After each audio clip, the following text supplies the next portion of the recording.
using their technology. The beauty with this is that in the past, the temptation for officers receiving cash was very high for them to abuse those funds. Now with this technology, the officers are less tempted to touch the money. And then on the other hand, the government receives value for the money promptly. The moment a citizen pays for a service, the government will receive the money. So I think with this government service bus, we are proceeding with it. We're trying to bring in as many services, government services, as we can. I think we have a roadmap. On the top of my head, I think quite a number of services should be able to be done by end of this year. Chair, I submit. Thank you, Counter General. Honorable Mfalari, you can proceed. Thank you. Thank you, Chair. Through you to the ST, maybe to there are issues that arise, I think, on disciplinary measures that are to be taken on some of the erring officers. In certain instances, disciplinary measures fail to be implemented because of non-use of use of non-financial staff. And we were told here that some of these officers that error, maybe delayed banking or even misuse of funds, are non-accountants or non-financial people. So to take disciplinary measure against such people, going by the government standard, you need to discipline them based on the appointment or the job that they are supposed to do. Now you find that someone is a teacher, but he starts distributing social cash transfer or he's handling social cash transfer. And he's literally just helping in that area to implement government projects. So what are you doing to ensure that such incidences do not repeat themselves, much as you are trying to train these officers to understand finance or basic accounting? The other issue which arises in empowerment, Chair, through you to the ST, is the issue of non-specialized personnel in handling credit facilities. They take, I think there was an incident in one of the reports where the Minister of Youth was disbursing and even tourism. They put aside their own guidelines and went and started doing their own things. What are you doing to ensure that issues of disbursement of empowerment, which is falling under credit specializations, I think is adhered to? I submit here. Thank you. Any other question? ST, you can proceed and answer that question. Thank you so much. Thank you very much. The issue of non-financial managers handling cash, Chair, such as social cash transfer, this is one of the issues that I talked about when we are talking about in areas or situations where we don't have financial officers.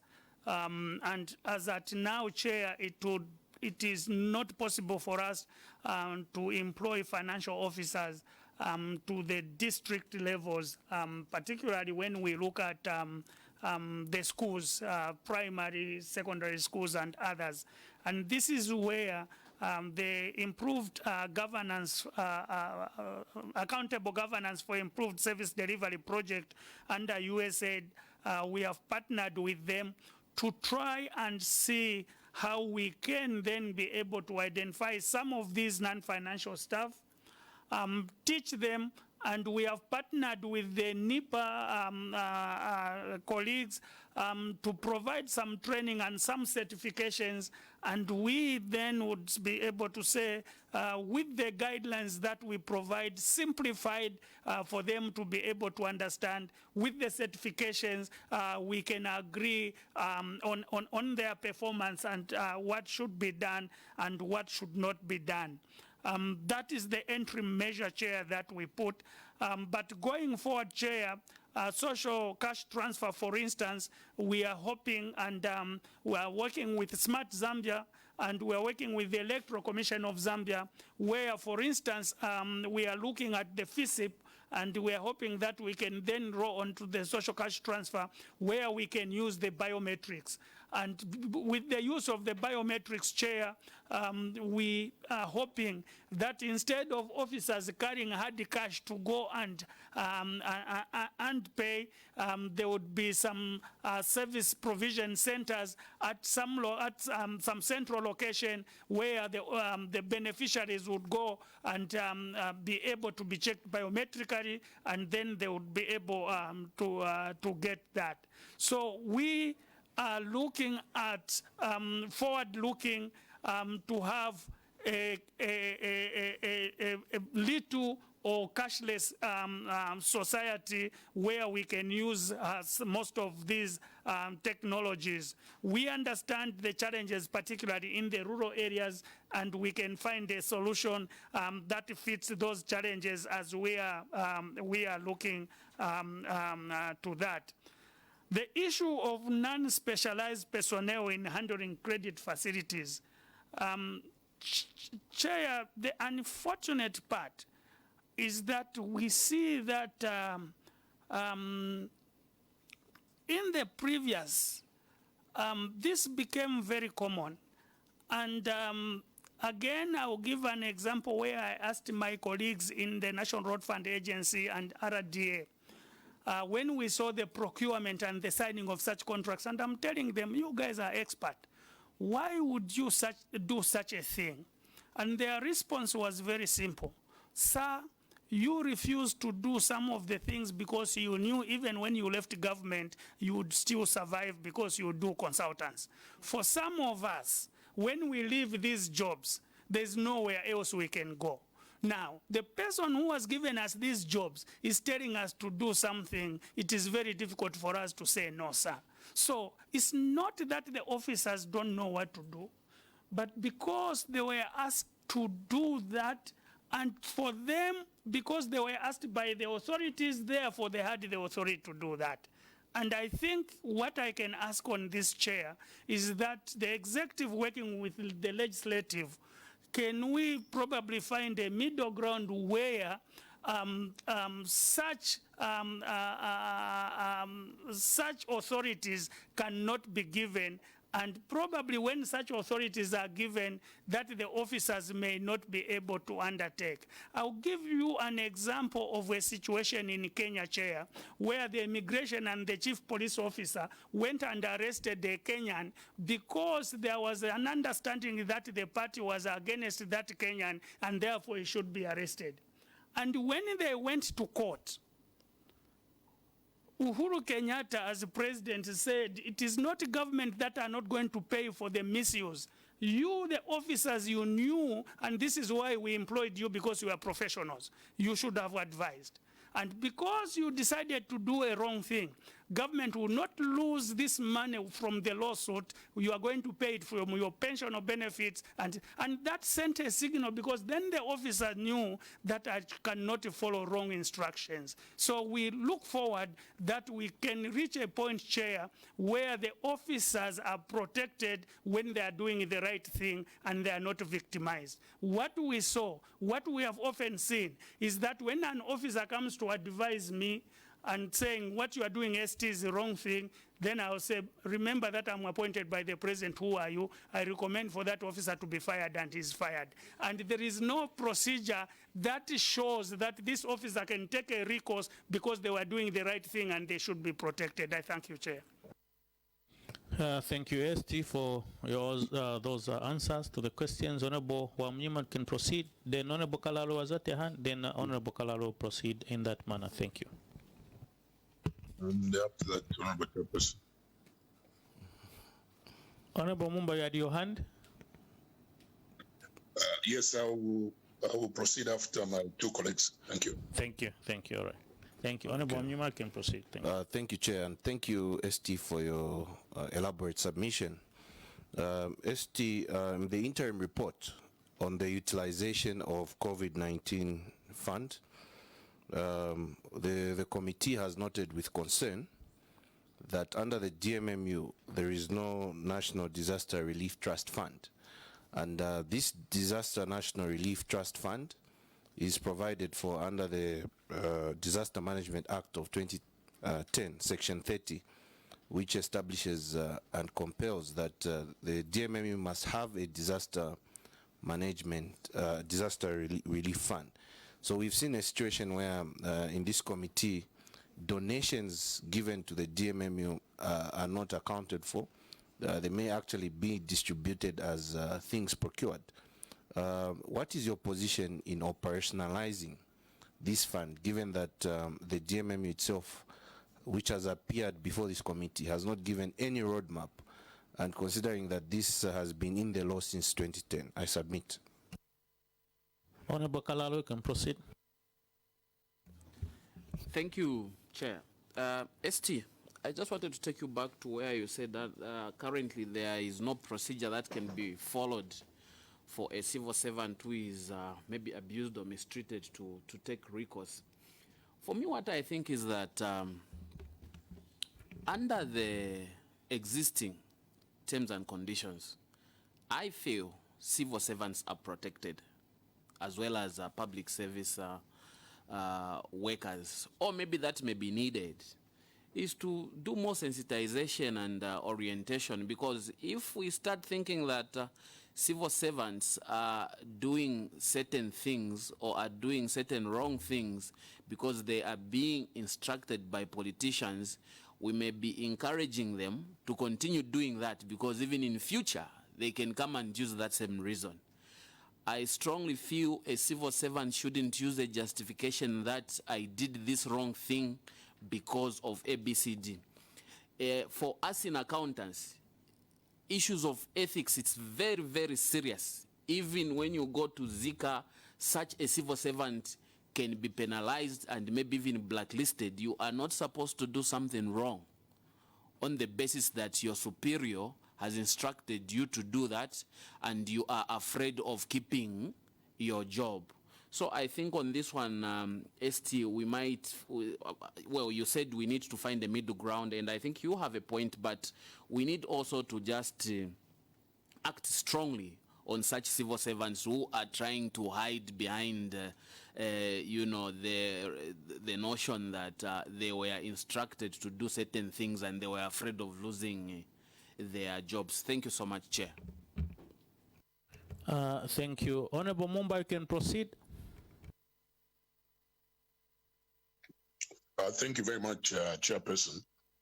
Mine, ST, is on prudent use of resources, and I will draw you to two scenarios that maybe you can go back and with your team and think through.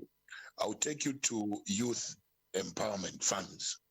Now, these youth empowerment funds are dotted all over the place, and as a result, we are still seeing a dismal effect, even after government is putting in so much money. You have youth empowerment funds, and the Ministry of Youth and Sports reports there are disastrous. You have similar empowerment funds and Ministry of Community Development. You have something similar under gender. You have now something in CDF as well, dealing with the same issue of youth empowerment fund. Now, if you look back, in the various financial years, if we take even just 3, so much money has been put into trying to alleviate poverty, or indeed to try and have a youthful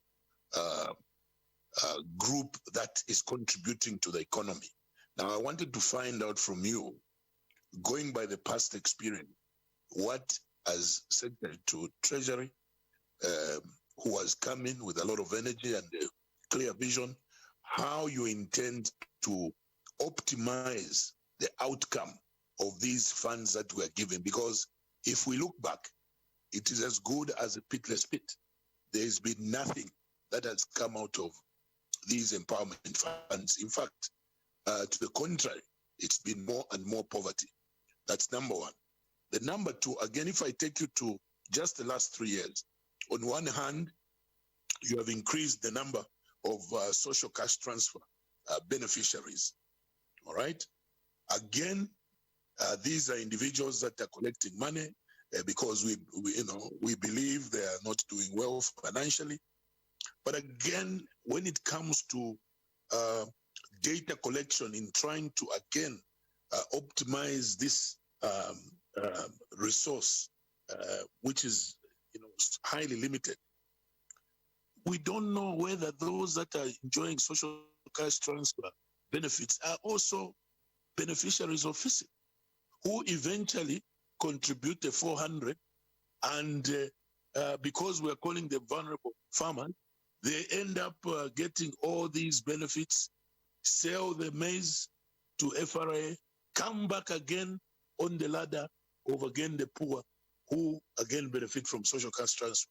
In short, the investments are not yielding the results. You still have poverty mounting on and growing. So how are you going to capture information so that you can see to say, no. How can you still be called a vulnerable when, yes, you invested that money we're giving you, maybe you saved it for 3, 4, 5 months, and then you're also on the ladder for FISIP, you grow so much amount of maize, you make, if it's 20, 30, 40,000, which you can go back and plow into your business and live better.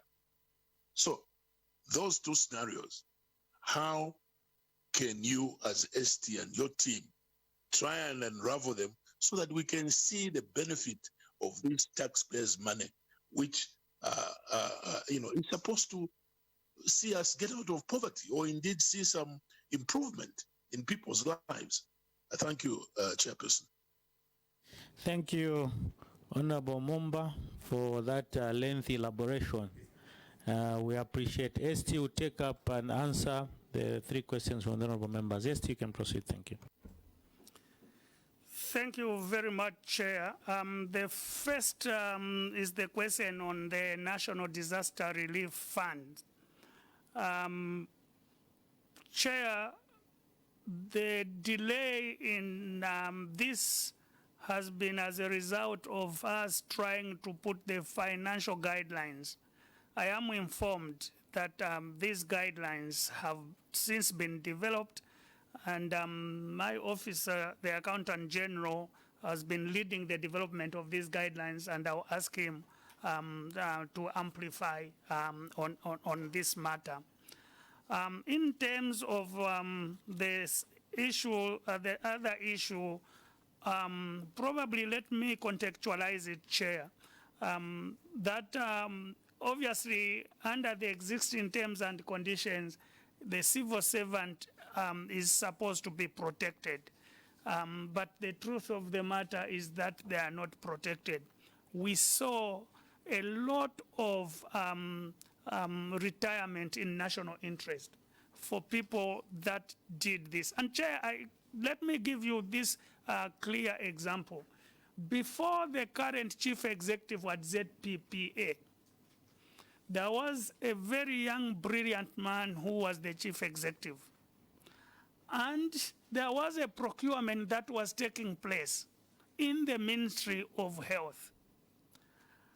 And the ZPPA chief executive said, no, this is not the procedure.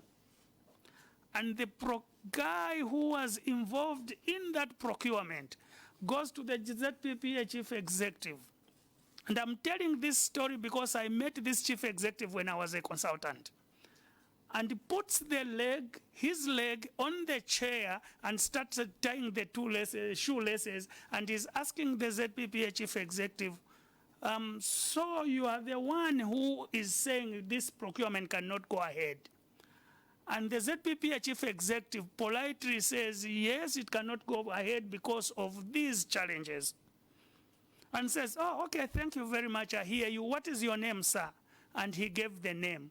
17 hours, the chief executive was retired in national interest. And this is the protection I'm talking about. He was doing his job, but he was retired in national interest. And no one even bothers, no one even knows where this young man is. He's wallowing there. And I asked the question is, when the next chief executive came on board and they were told to do that, do you think they would refuse also? Very few would. Others would say, for the sake of my children, let me do it. So that is the type of protection that I'm talking about, that probably invocation of such powers should also be guided. But more importantly, Chair, is the political will. And this is where I'm saying, probably from the executive side and from the legislative side, we could be saying, how do we mitigate against such? Because the powers are there. But probably we talk about how do we mitigate, how do we protect such officers that would stand on their ground. And that is the thing that I was explaining to say, probably we need to find a middle way that we do that. In terms of the prudent use of financial resources, Chair, probably I would give you my view. My view is that decentralization and power to the people is the solution.